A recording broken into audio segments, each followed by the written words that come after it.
What's up, folks? This is Acid Roots. So I've got a Grand Hustle review to do. So this is Grand Hustles in the Streetz Volume 4.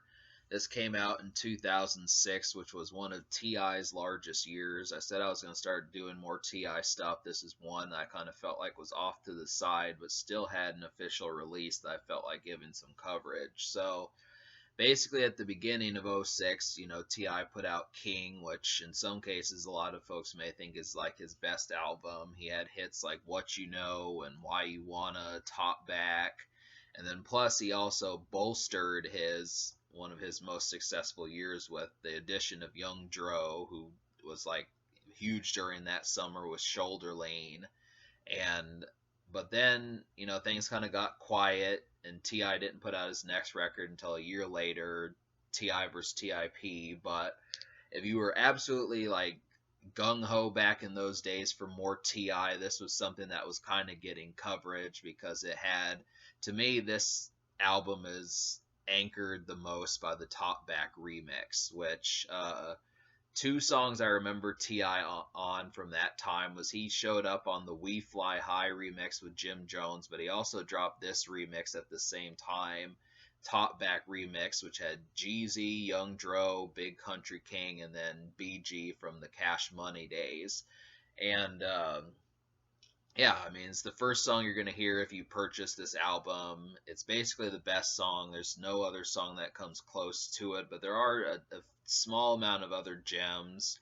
I'm going to kind of get to that, but the first single to kind of get this show on the road is Tell Them What They Want to Hear, which has Rashad Morgan, who I don't know who that is, but T.I. and Young Dro are on there.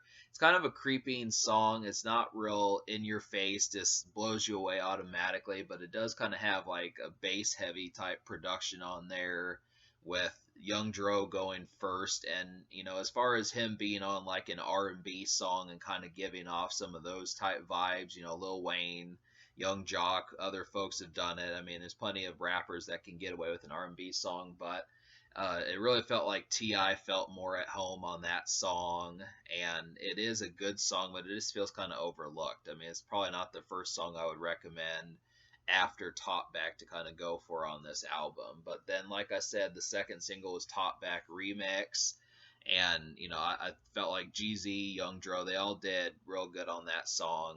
This was stellar. It's a standout from Ti's King also, so that's kind of it. That if there were more songs like this, I probably would feel more at home recommending this release, but there's just not enough. So to talk about a few of the things on here, like I was really kind of disappointed in Young Dro's effort because he's basically, to me, he was the second largest rapper at the time, and he really could have crested and helped he could have helped flesh out the rest of his career after like his freshman year to kind of see what else he was up to, get some nice little gems in there, but he didn't do that. I mean, he did good on the Top Back remix. He put one of his songs from his debut album on there, which is My Girl, and that's a good song. I mean, that's one of the best songs on here also, but it was also on his first album. So I was expecting like something else from Young Dro just to kind of prove that he's still interesting and has extra swag or drip or extra charisma about him, but it didn't come through. I mean, Grand Hustle Mafia was a disappointment. Even if Dro had the lyrics, it just wasn't very interesting to listen to. It's kind of, it reminded me of Rubber Band Banks, except a worse version of that. Didn't really have that much taste to it, so there wasn't a lot to really brag about on that song. And considering that that's the second song that you hear, that kind of shows that it's kind of a letdown almost. But I did like Work with Mac Boney. If you don't know who that is, he's from T.I.'s old group PSC, and he gave a better song than Young Dro did. And pretty basic. I mean, once again, he's not someone I think you're going to hear from too many other times, but it was still a good song. Big Country King, who I remember dropped an album. I mean, he actually put out an album in 2008, but he has one of the best songs on here, which has Young Jock from those days, and then T.I. is also on that as well. So T.I. is on here 5 times, and 5 out of 6 of the songs I recommend to you on this album, T.I. is on. He basically picked all of the best songs to kind of go for, and there's really no one who comes close in terms of like being able to do that also. So I originally thought it was going to be Young Dro, but there's no one who has like the second most good songs. If I had to say, it probably would be Young Dro, but it's only because of like just being on remixes and old songs. Like I said, he was on My Girl, which was on his first album, and then the Top Back remix. But yeah, he really needed like some original songs to kind of roll through. Where They At with Ti is kind of a good mixture, just because Ti gets a beat from Nitty, who produced Young Jock's biggest hit, "It's Going Down." I'm sounding like this stuff is new or something, but it's not. But it was a decent song. It's real hard. I don't know why Ti made this song so difficult to find out about. It's not on YouTube anywhere, and it's not. You can't listen to it on Spotify. So it's a big kind of disaster as far as just trying to. I mean, maybe he wanted to make sure that no one stole the song, but I don't think it's that good to the point where you have to. I mean, it seems like he closely guarded those two songs just to make sure that this record sold, and I'm not sure how I feel about those tactics, just because it's basically proof that this record is kind of mediocre and probably worse than that. But for what it is, it's a decent song, and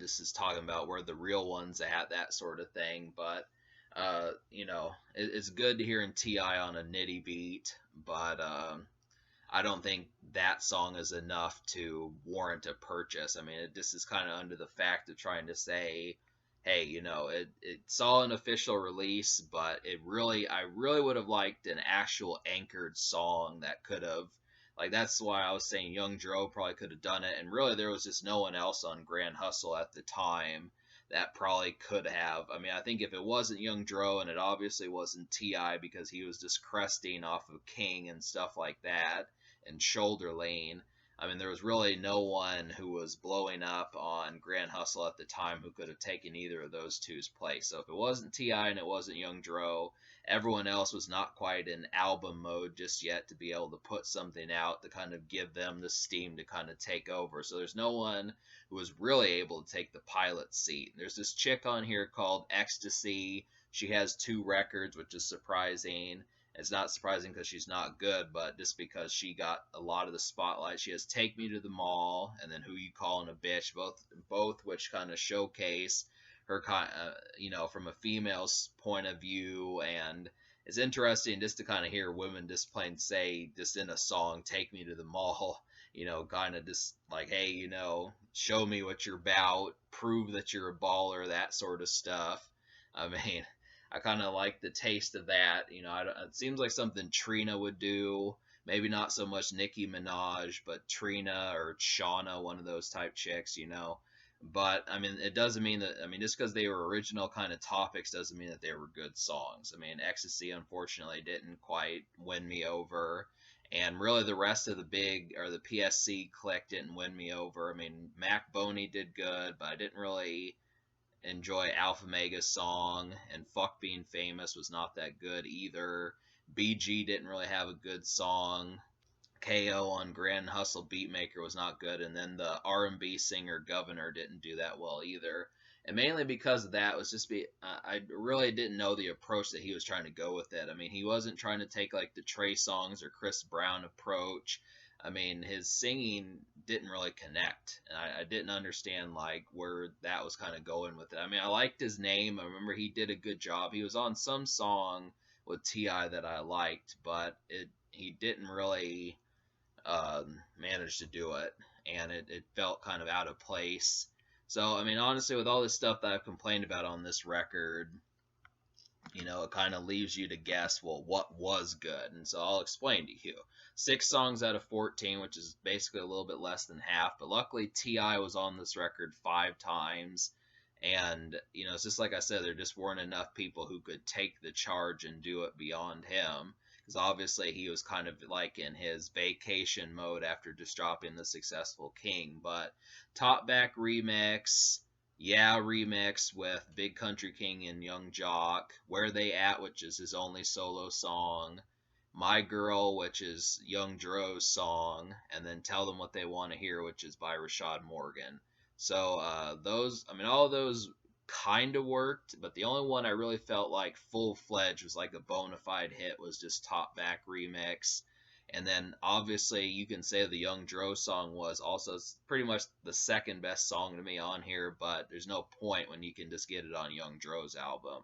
I really felt like Young Dro should have delivered two songs. I mean, I can talk about what Young Dro should have done, but you get the idea that he kind of did not give his A or B game. He was kind of a letdown on this project. And, Mac Boney was the only other song that I liked. It was the only thing that came close in terms of production, interesting song matter, just in terms of general interest and just overall connectivity and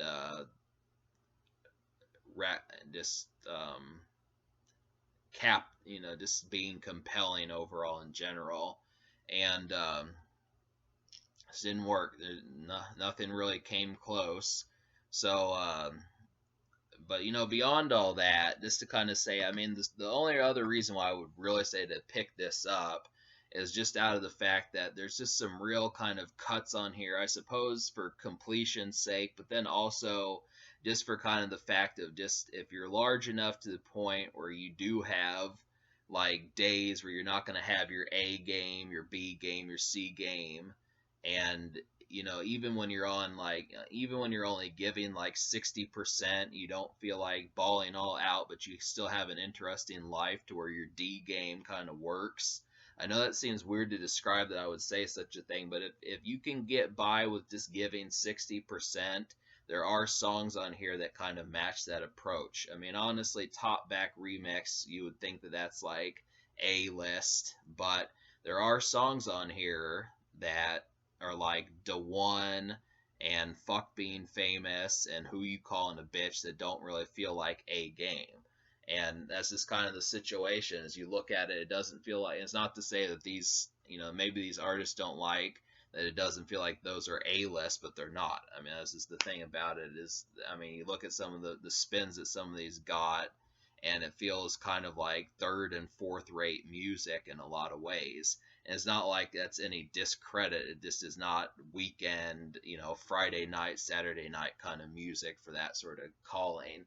But I mean, there is plenty of stuff. I mean, that's kind of why sometimes I'll get into like movie soundtracks, is because you hear these people who you basically never hear for like the rest of your life. They're only on that movie's soundtrack, and that's about it. And it's like, yeah, that's like Monday afternoon music after getting off of work, or Tuesday morning music before going to work, or Wednesday afternoon lunch break work music. I mean, there's just plenty of stuff for that sort of stuff, just to kind of say, hey, I wouldn't get drunk to this, and I wouldn't smoke like 4 ounces to this, but it still is pretty decent for the awkward times that those kind of call for.